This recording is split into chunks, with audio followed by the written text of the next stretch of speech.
Ravi Prakash Siliconandhra hospital Kuchipudi super speciality వైద్య సేవలు పూర్తిగా ఉచితం. ఈరోజు పోలవరం నియోజకవర్గానికి మంచి రోజులు వచ్చాయని అనుకోవచ్చు. ఎందుకంటే నిన్నటి వరకు జరిగినటువంటి పార్లమెంట్ సమావేశాల్లో ముఖ్యంగా పోలవరం ప్రాజెక్టు సంబంధించి 12,750 కోట్లని ప్రపోజల్ పెట్టడం జరిగింది. అలాగే 900 కోట్లు డయాఫ్రామ్ వాల్ నిర్మాణం కోసం ప్రపోజల్ పెట్టారు మన ఎంపీ గారు. ముందుగా ఈ ప్రపోజల్ని ఓకే చేయడానికి ఒక 10-20 రోజులు పడుతుంది. నిర్వాసితులకు సంబంధించి R&R ప్యాకేజీ కానీ, అలాగే వాళ్ళ ఇళ్ళకి సంబంధించి ప్యాకేజీ కానీ, అలాగే 18 సంవత్సరాలు నిన్న వాళ్ళకి ప్యాకేజీ కానీ, ఇవన్నీ కూడా 12,570 కోట్లలో వస్తాయి. అలాగే నిర్వాసితులందరూ కూడా ఏదైతే ఎన్డీఏ కూటమి గెలిస్తే మీకు న్యాయం చేస్తామనేటువంటి హామీ ఇచ్చామో హామీని నెరవేర్చే విధంగా ప్రభుత్వం అడుగులు వేస్తుంది. ఈరోజు పోలవరం నియోజకవర్గం ప్రజల తరపున ముందుగా కూటమి నాయకులకి, సీఎం గారికి, అలాగే మోదీ గారికి, పవన్ కళ్యాణ్ గారికి హృదయపూర్వక కృతజ్ఞతలు తెలియజేస్తున్నాం. అలాగే ఈరోజు చూసుకున్నట్లయితే పోలవరం నియోజకవర్గంలో రోడ్ల సమస్య మెయిన్గా మేము తీసుకోవడం జరిగింది. మీరు చూసే ఉంటారు, గత వారం రోజుల క్రితం సుమారు 5,30,00,000 రూపాయలతో రౌతుగూడ నుంచి ఏదైతే హైవేకి రోడ్ని ఓపెన్ చేయడం జరిగింది, ముహూర్తం చేయడం జరిగింది. అలాగే సుమారు బ్రిడ్జీలు కానీ, కల్వర్ట్లు కానీ, సీసీ రోడ్లు కానీ సుమారు 22 కోట్ల రూపాయలు పంచాయతీల నుంచి రావడం జరిగింది. అలాగే రేపు కలెక్టరేట్లో మీటింగ్ ఉంది, RMB అండ్ PR సంబంధించి. దీంట్లో భాగంగా 100 కోట్ల రూపాయలు రోడ్లకి సంబంధించి ప్రపోజల్ పెట్టడం జరిగింది. ఏదైతే ఈ ప్రపోజల్ని వెంటనే చంద్రబాబు నాయుడు గారు కానీ, పవన్ కళ్యాణ్ గారు కానీ వీటిని స్వీకరించి వెంటనే మాకు నిధులు విడుదల చేస్తానని కూడా హామీ ఇవ్వడం జరిగింది. ఇలాగా నియోజకవర్గంలో ఒక సంవత్సరంలోనే అభివృద్ధి పదంలో చేసి చూపిస్తాం. అలాగే ఇల్లు విషయంలో కూడా ప్రభుత్వం కేటాయించినటువంటి ఇల్లు ఏవైతే ఉన్నాయో అవి మళ్ళీ కొత్తగా ఏజెన్సీ ప్రాంతాల్లో కొన్ని లిటిగేషన్ ల్యాండ్స్ గత ప్రభుత్వంలో ఇవ్వడం జరిగింది. వాటన్నిటిని కూడా తొలగించి మళ్ళీ కొత్తగా ఇళ్ళ స్థలాలకి కేటాయించమని హౌసింగ్ మినిస్టర్ గారు సూచించడం జరిగింది. అలాగే వారికి కూడా 1,80,000 రూపాయలు కాకుండా 4 లక్షల రూపాయలని ఇవ్వాలని ప్రభుత్వం కూడా ఇచ్చేలాగా ప్రభుత్వం చర్యలు తీసుకోవడం జరుగుతుంది కనుక ఇవన్నీ కూడా శుభపరిణామం.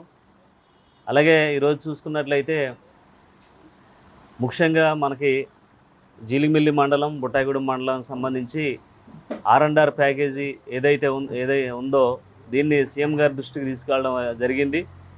R&R ప్యాకేజీ సంబంధించి భూములు ఇవి కొంతమంది దళారులుగా ఏర్పడి సుమారు మా దృష్టికి వచ్చినటువంటి భూములు ఇంచుమించు 5,000 ఎకరాల దాకా ఉన్నాయి.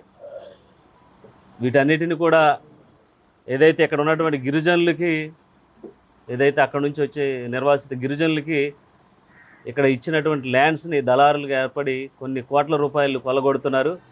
దానిపై మాట్లాడినందుకు కొంతమంది వ్యక్తులు బురజల్లేటువంటి కార్యక్రమం చేస్తున్నారు. ఇవన్నీ కూడా చూస్తున్నాం. ఇక నుంచి మీరు ఒళ్ళు దగ్గర పెట్టుకొని వ్యవహరిస్తే చాలా మర్యాదగా ఉంటుంది. దీనిపై కఠినమైన నిర్ణయాలు కూడా తీసుకోవడం జరుగుతుంది.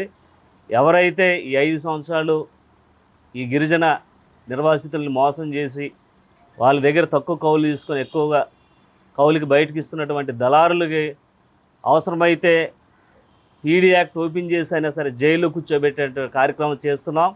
అలాగే ఇది సీఎం గారి దృష్టిలో ఉంది. అలాగే రెవెన్యూ మినిస్టర్ గారు ఆయన దృష్టిలో కూడా పెట్టడం జరిగింది.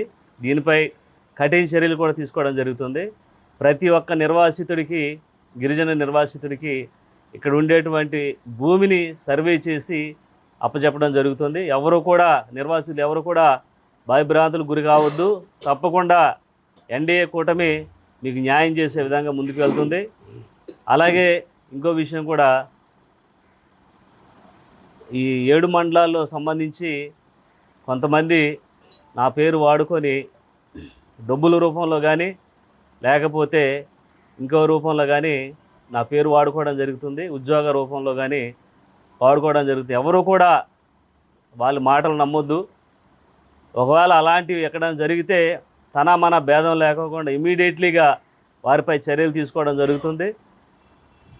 మాకు న్యాయబద్ధమైనటువంటి పాలన మాకు ముఖ్యం కాబట్టి ఇలాంటి ఎవరు కూడా నమ్మొద్దు. ఉద్యోగ విషయంలో కానీ, అలాగే భూమి తగాదా విషయంలో కానీ, అలాగే ఇంకే విషయంలో అయినా సరే డిపార్ట్మెంట్లకు కానీ లేకపోతే ప్రజలకు కానీ నా పేరు వాడుకునేటువంటి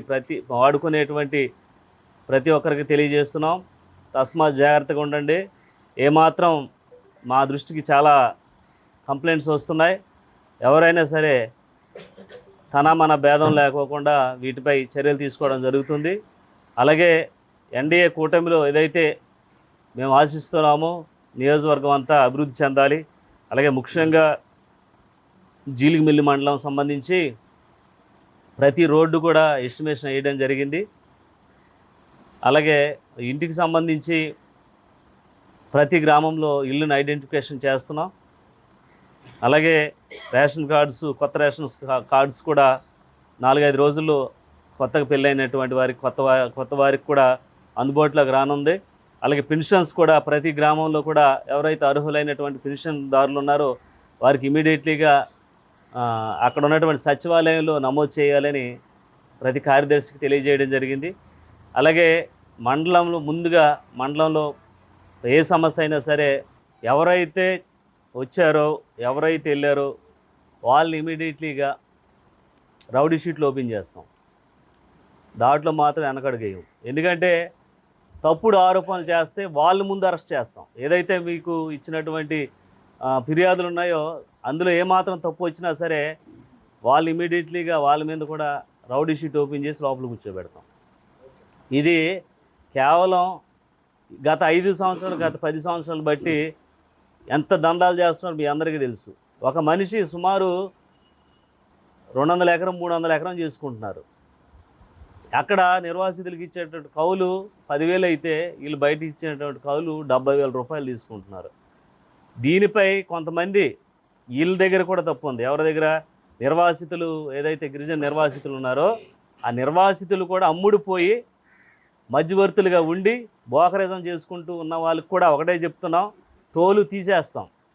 జాగ్రత్తగా ఉండి అక్కడ నిర్వాసితులకి ఏదైతే నష్టపరిహారం, ఏదైతే వీళ్ళకి ఇచ్చినటువంటి భూమి ఈరోజు వాళ్ళు ఆ 10,000 20,000 రూపాయలతో అక్కడ చాలా ఇబ్బంది పడే పరిస్థితి ఉంది. వీళ్ళు మాత్రం కొన్ని లక్షల రూపాయలు తీసుకొని మధ్యవర్తులకు ఉండి వీళ్ళు ఆ మధ్యవర్తి దళారులకి సపోర్ట్ చేసి ఈరోజు వాళ్ళని అన్యాయం చేస్తున్నారు.